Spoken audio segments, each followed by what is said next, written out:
आज मैं आप सबके लिए लेके आई हूँ गेहूं के आटे के बहुत ही खस्ता और करारे बिस्किट की रेसिपी। इन बिस्किट को आप एक बार बना लेंगे, महीनों आराम से खाएंगे। इतने ज़्यादा ये क्रिस्पी और बढ़िया बनके तैयार होते हैं। तो देखिए बहुत ही ईजिली बन जाते हैं और हेल्दी भी होते हैं। तो चलिए बिना देर किए शुरू करते हैं इस बिस्किट के खस्ते को हम बनाना, जो कि झटपट से बनके तैयार हुए हैं। अब मैं इसे आपको पास से दिखा रही हूँ कि कितने ज़्यादा ये अच्छे बनके तैयार हुए हैं।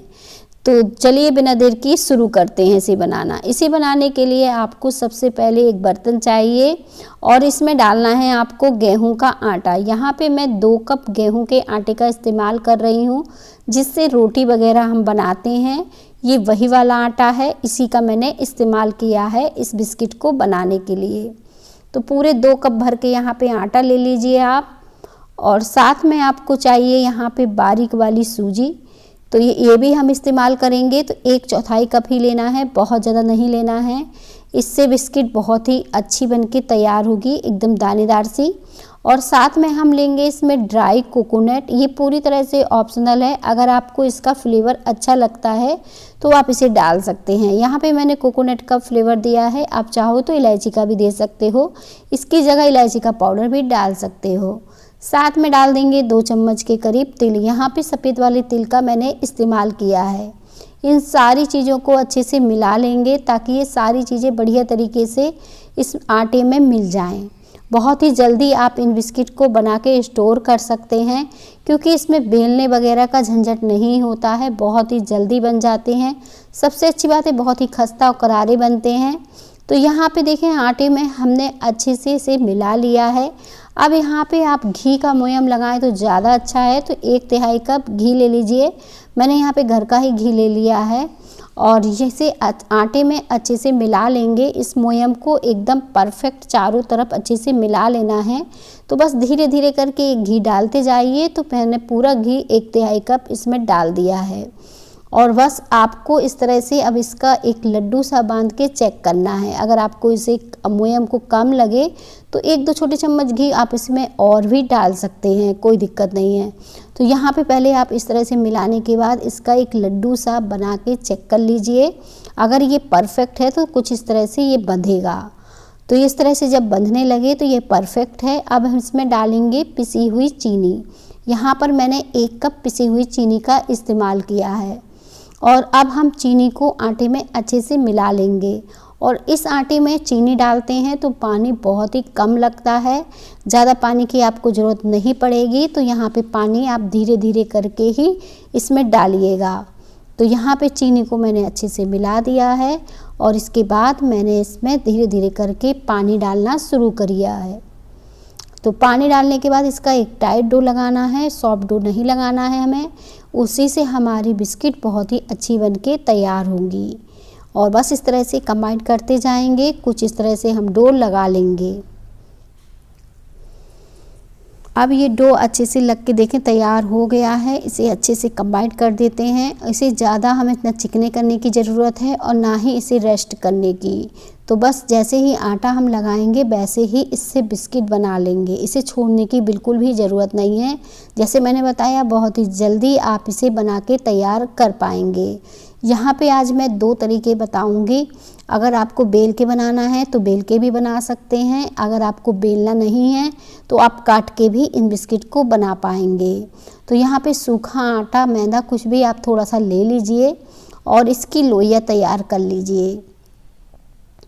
तो यहाँ पे देखें मैंने कुछ इस तरह से एक बड़े साइज़ की लोई ले ली है इसकी, और इसी तरह से मैं और भी लोइयाँ ले लूँगी। तो बस इस तरह से मैंने लोइयाँ निकाली और फिर इसे बेलना शुरू किया। इसे हमें रोटी के जैसे बेलना है, क्योंकि ये बहुत ज़्यादा पतला नहीं बेल पाता है। तो यहाँ पे इस तरह से इसे मोटा बेल कर हम तैयार करेंगे। इस तरह से मैं 2 रोटी बनाऊँगी, मैं बेल के बता रही हूँ अभी। और इस तरह से मैंने 2 रोटी बेल ली हैं बढ़िया तरीके से। और रोटियों को बेलने के बाद आपको क्या करना है, इस तरह से सूखा मैदा लगाते जाना है और बेल लेना है ताकि ये चिपके नहीं। अब इस पर तेल लगा दीजिए, सूखा मैदा लगा दीजिए थोड़ा सा, और जो रोटी है इसके ऊपर रख के दोबारा से बेल दीजिए ताकि ये दोनों अच्छे से चिपक जाएं। इसके बाद इसे फोल्ड कर दीजिए कुछ इस तरह से। अब ये अच्छे से फोल्ड हो जाएगी इस तरह से। तो इसे हाथों से भी अच्छे से आप इस तरह से दोनों तरफ से दबा दबा के सेट कर दीजिए। जब ये सेट हो जाए तो आप इसे चाकू की सहायता से कट कर लीजिए। तो इसके पीसेस हमें कट करने हैं और पीसेस में बस ध्यान रखना है कि इसे बहुत ज़्यादा मोटा ना रखें और बहुत ज़्यादा पतला भी ना रखें। और थोड़ा सा मैंने तिरछा चाकू रखा है, तो इस तरह से ये कट के तैयार हो गए हैं।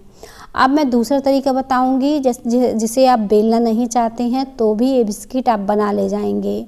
तो उसके लिए आपको कुछ नहीं करना है। पहले हम इस वाली बिस्किट में हल्का हल्का देखें बेलन इस तरह से चला लेंगे ताकि ये सीखने में आसान हो, बहुत ज़्यादा मोटी ना रहे। हल्का हल्का चलाइएगा, बहुत ज़्यादा नहीं, और बस इस तरह से निकाल लीजिएगा।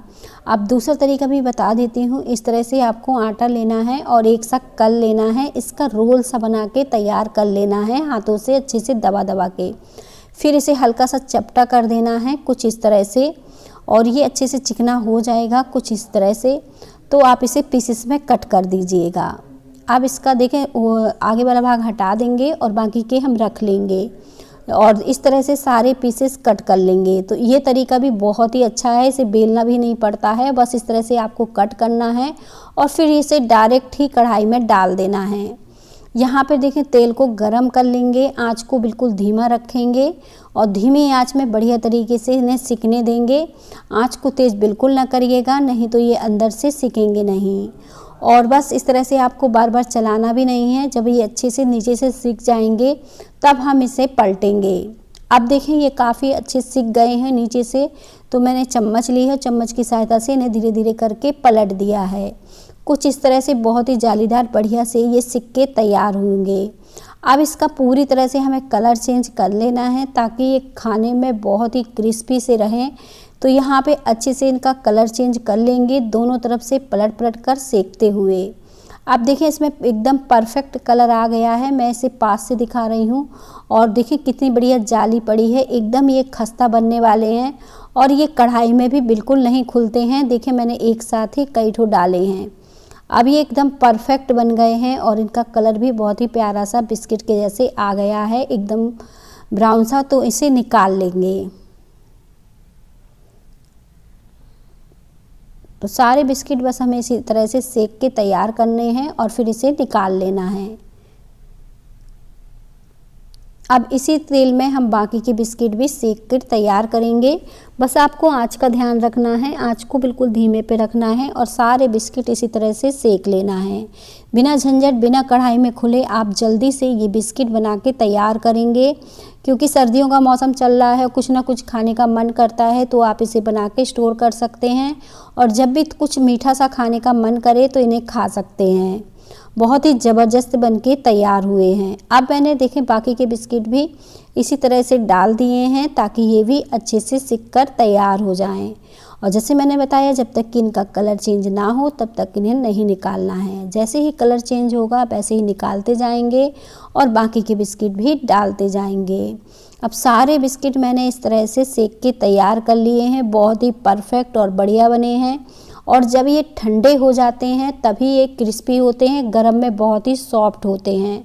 तो बस इस तरह से आप इन्हें ठंडा कर लीजिए खुली हवा में, फिर इन्हें स्टोर करिए। बहुत ही बढ़िया बनके तैयार हुए हैं, एकदम क्रिस्पी करारे से हैं। अगर आज की रेसिपी अच्छी लगे तो लाइक